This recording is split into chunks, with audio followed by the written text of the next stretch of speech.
Mbote na bino bandeko nyonso bozwi libaku malamu ya kolanda PSB Télévision chaîne oyo ememaka bino au cœur ya ba réalité na ba actualité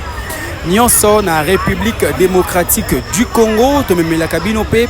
ba découverte na ba bisika oyo bokomate na bisika oyo boyebite pona kolakisa bino ndenge nini population congolaise azali kovivre. Alors lelo to décider tomema bino na rond-point Ngaba pona batu nyonso oyo ba yebi esike ezalaka te to bamona yango kala bandeko baza na poto bokenda kala bozali na Londres, bozali na Paris, bozali na Istanbul, bozali na Lisbonne, bozali na New York, partout à travers le monde to memi bino boya ko mona lisusu ndenge rond-point Ngaba et comment. Alors ndenge bozali komona à travers bilili na ba image na biso to uti bongo na côté à paroisse Sainte Famille oyo ezali bongo na quartier Rigini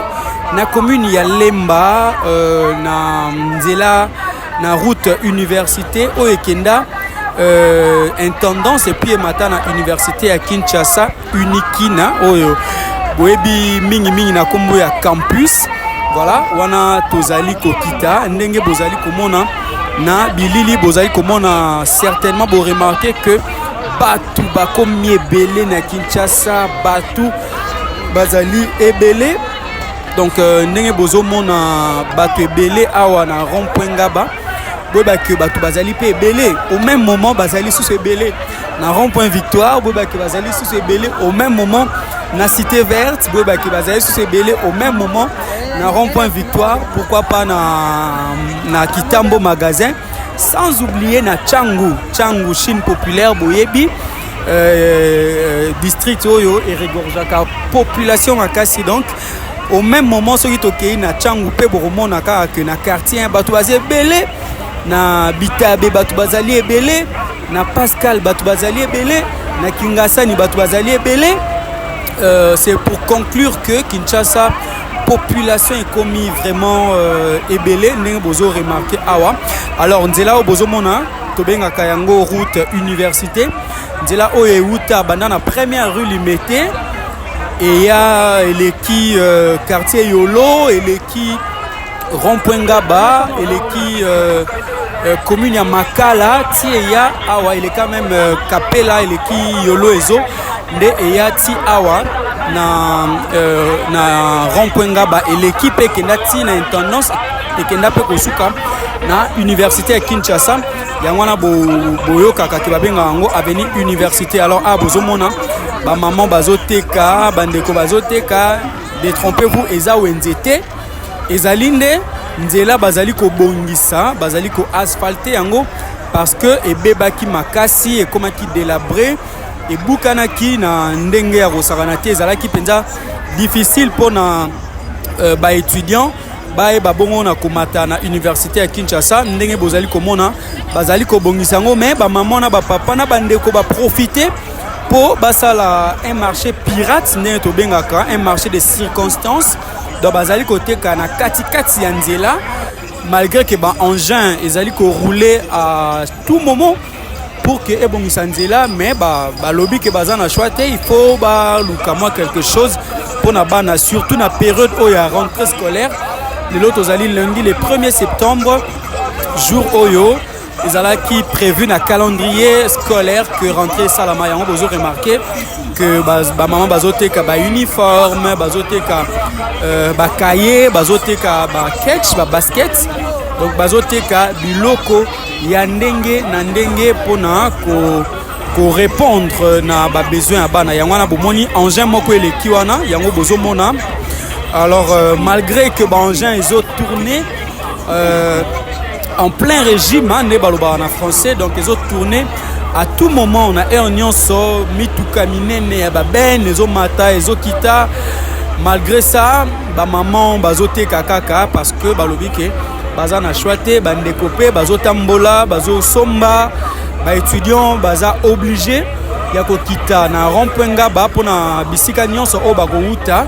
Donc référence ezali faut bakita na rond-point Ngaba à partir ya awa lokola nzela bazobongisa moyen ya kozwa transport mususu ezate. Donc il faut babeta makolo ko banda rond-point Ngaba ti bakoma na l'école Sainte Famille et sikato outi. Donc étudiants baza obligé à kobeta makolo banda rond-point Ngaba ti Sainte Famille pour bakende kozwa ba moyen de transport mususu e kobima bango na intendance pe kokomisa bango na université à Kinshasa. En tout cas trajet ezali considérable hein, surtout s'il faut le faire tout le jour, s'il faut chaque matin komata parce que ezalaka ngomba pona bato bayebi ezalaka ngomba donc il faut komata et chaque soir après cours il faut kokita ne bozomona bandeko ebele bazokita wa la plupart bazali ba étudiants bauti na université ya Kinshasa. Alors ndenge na yebisaki bino ke ba maman bazoteka ba cahier voilà bozomona yango na ba image paquet moko ya 12 feuilles ezoteka mana 2500 francs. Il y a 48 feuilles donc 96 pages ezoteka ma na 5000 francs. Ndenge bo remarquer yango et pas ya maman oyo to uti ko visiter. Alors bomoni ba engin ezo baluka ba kaya sezali wana en tout cas poussière eza makasi surtout que to komi déjà na mois ya septembre elanga esili hein elanga ekomi na suka donc ba moyi ezongi makasi mais malgré ça ba maman tombola pe balobi bango pe bakotika na te ne bozomona ba tandi bilamba na bango bandeko pe o bazouta bipai na bipai bazoya pona kosomba parce que rond-point Ngaba ezali réputé que bateka kabiloko moins cher surtout bilamba ya basi na rond-point Ngaba eteka maka na primoro ya se ndenge la réputation ekenda na Kinshasa mobimba. Alors tozali ko continuer wana bozomona tozotambola to uti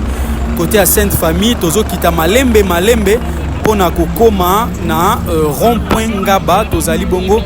kopusana. En tout cas ezali marché à circonstance ko esalami malgré chaleur malgré moyi bomoni maman na atie mouchoir na mutu pona ko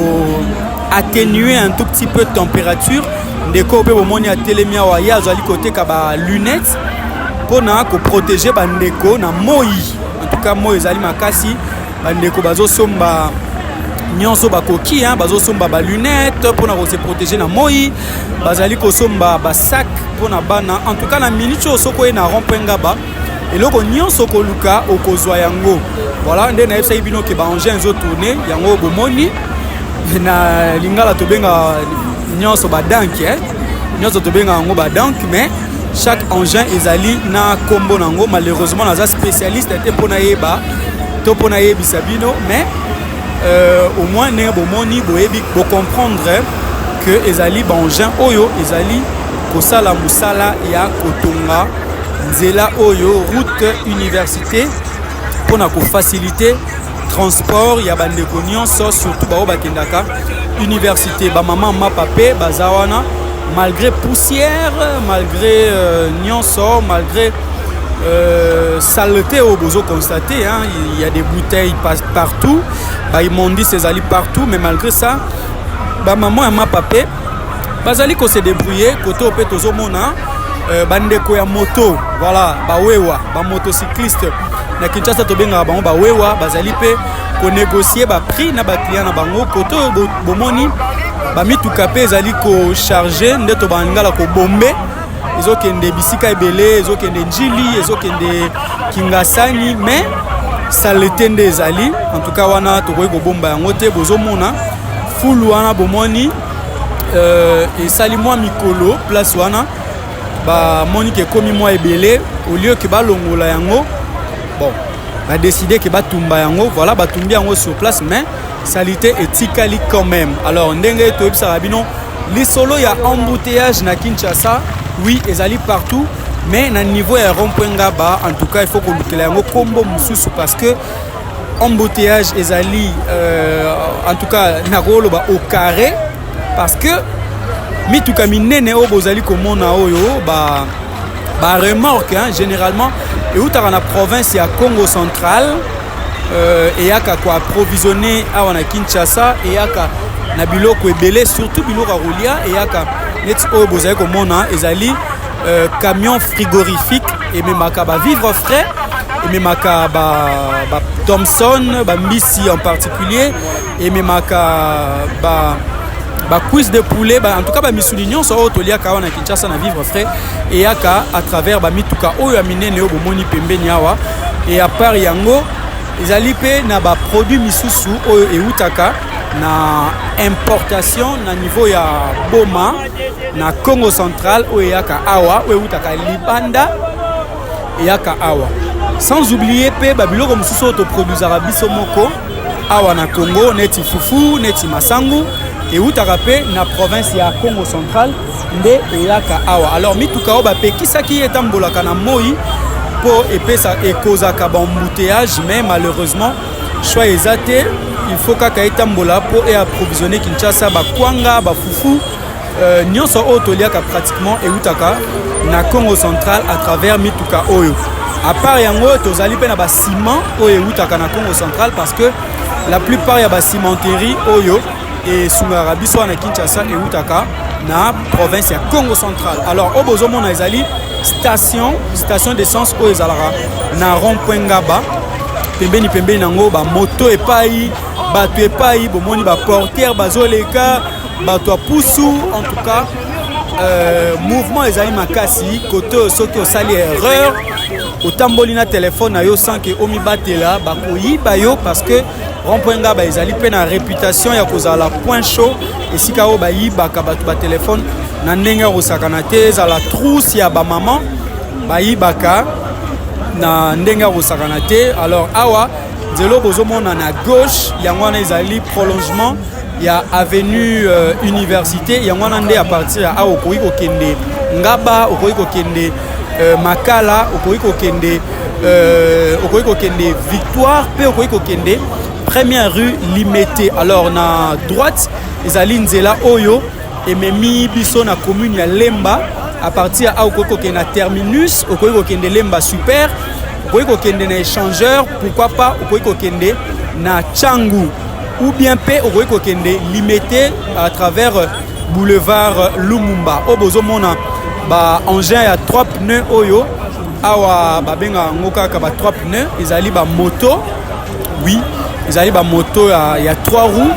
oyo eservaka bandeko pona ba trajet mikusi ndeti soki mutu azolongwa na commune Ngaba po apusa na awa na rond-point Ngaba ako utiliser mingi moto parce que ekutaka moins cher. Alors pona bino pe bandeko bozali na libanda bo investir na domaine na transport eza pe malamu soki bandeko bazali o bakoki kosunga yo na gestion osombi yango en tout cas et rapportaka pe mbongo mingi. Alors o bozomona ezali ba moto bawewa bauti Victoire bayaka ko sukisa ba client na bango awa trajet ya course na trajet o ezalaka à peu près 3 ou 4 000 francs, ça dépend de nzela ndenge ezali. Soki nzela eza mabe okofuta plus, soki nzela eza ngo abordable okofuta moins. Alors awa to kotisko na nzela oyo emema ti na Victoire oyo ekenda Victoire oyo ekenda première rue Limité babengaka yango route de l'université na pembeni ba changeur de monnaie na pembeni bandeko ya cabine bazotekela biso ba crédit na mopanzi kuna ba maison pe ezali wana ya ba indien na ba chinois ba pakistanais batekaka biloko ya ndenge na ndenge to baluki photo zonga sikoyo na rond-point Victoire. En tout cas ambiance ndenge bozali komona ambiance ezalaka makasi ya mopanzi wana bomoni bayas mpe etelemi bayas wana ekendaka rond-point victoire. Donc à partir ya awa j'espère que bomoni bino nyonso rond-point victoire ndenge ezali tozozwa sikoyo direction ya kokende cité verte wana mpe ezali carrefour monene tokoma bongo bokotala ndenge nini ambiance ezalaka na niveau ya cité verte.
La vie est un courage.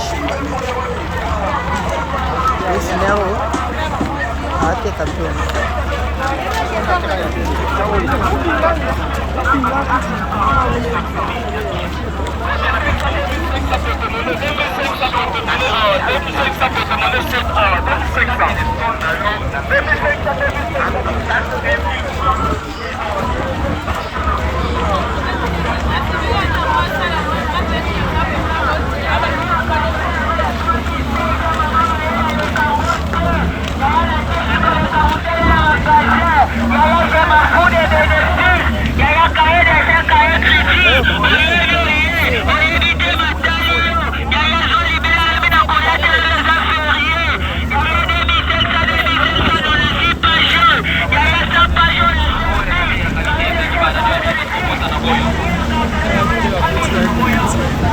Ça va la finir, on peut vraiment voir ça.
balinga bakima yo pona solo mapeka solo mutoki to solo nyonso ya nzoto Komi tungisa te pour solution na yo monani. Société God Aid et memeli bino crème miracle produit ya sika et salami na misisa banzete pe ba fololo pona ko pesa yo solo kitoko na nzoto. Tika ko salela ba déodorant pona ko bomba solo ya nzoto na yo pakola kaka sachet moko na mapeka to na bisika mususu ya nzoto po okoma na ntunga kitoko pendant 21 jours. Et l'on a crème miracle, pesantunga oye kukani na yo. Les mauvaises odeurs sur les corps. La crème miracle, avec un des essais tu vas. Ça élimine les mauvaises odeurs. Et ça dure 21 jours.